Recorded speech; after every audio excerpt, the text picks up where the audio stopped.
of education can be the difference between life and death? If you come up with the answer yes, I think you all will do the right thing. A yes vote on the OSA will obviously be life. A no vote, I think you know what that means. Thank you. So I had not planned to testify, but thank you very much, Chairman Sarlo, for having me. There's just a couple of things I want to say about this legislation, being one of the people who's probably like too familiar with it at this point. The first thing is this whole argument about... that is possible. The first thing is that this whole saving all students argument, I believe is misplaced. First of all, the size of the pilot is very small. 166 schools represents 2.9% of all, 40,000 students is 2.9% of all public school students in the entire state. 166 schools is 6% of the entire number of public schools we have in the state, 2,485. This is a small, very focused program. Comparably, it costs nothing in an environment where school funding increases are arguably capped. Former Commissioner McGinnis was here earlier today talking about what a business does when it's in a situation where it doesn't know what its revenue is going to be next year. It slashes costs. It looks at what it spends.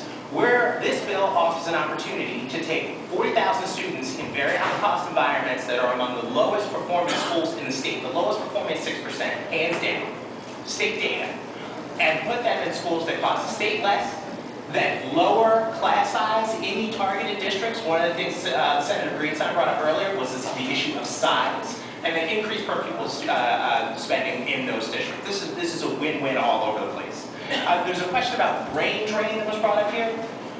We're talking about the 166 lowest performing schools in the state. They're so bad, we had to work to find all 166 of them. Only kids who are going to these schools are going to have an opportunity to leave. This isn't about extending an opportunity to a child who's at Robert Treat or a child who's at Science High. And frankly, if those schools were on the list and they could not keep their highest performing students, that is arguably the most damning repudiation of the quality and caliber of the education they're administering their students. It's not going to happen. The bill is not targeted at students in successful schools, and I believe the language around that is very clear. There was a question about alignment brought up among our non-public school partners. They give Terra Nova assessments, which are assessments that are aligned with core curriculum content standards, and the curriculum is purposely aligned because New Jersey has good standards, right? Non-public schools know this, and so they're on board. And I think the one thing I really want to say is the question about research. This is the budget committee. Every place in America where they have where they have programs of this nature, they either save money, like in Florida, where the Office of Management and Budget says that for every dollar of tax credits given to support their Step Up for Students tax credit program, there is a $1.49 savings to the state. But not savings, I mean actual savings. Or in Milwaukee, where for performance that in the worst case is no better, it is still more financially beneficial to the taxpayers of Milwaukee to have 15,000+ students enrolled in our parental choice program.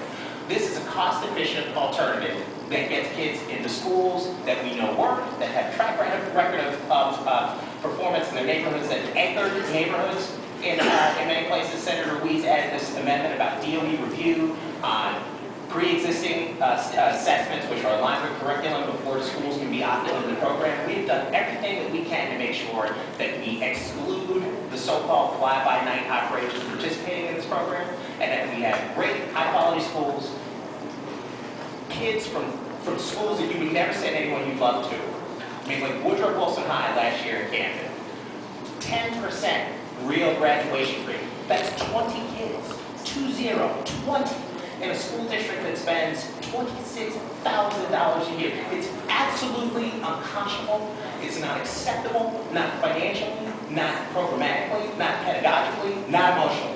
And I think this committee has, people argue against the price of this bill. They argued against it when we were funding $500 million 3 years ago in school funding, $300 million 2 years ago in school funding. Last year's Corzine administration, it was too expensive then, and now it's too expensive. Right? The problem is not the cost of the bill. The problem is the legislation. We should decide whether or not we think it's okay to let kids who are overwhelmingly African American and Hispanic continue to go those schools that we know with a high degree of certainty have failed them for decades, or whether or not we're going to draw a line in the sand and decide that this, along with a series of other amazing bipartisan proposals, Senator Ruiz, are we going to embrace that and seize that moment right now because these kids matter? Or are we going to keep talking for another 5 years and let another 80,000 of them die? Thank you, Senator.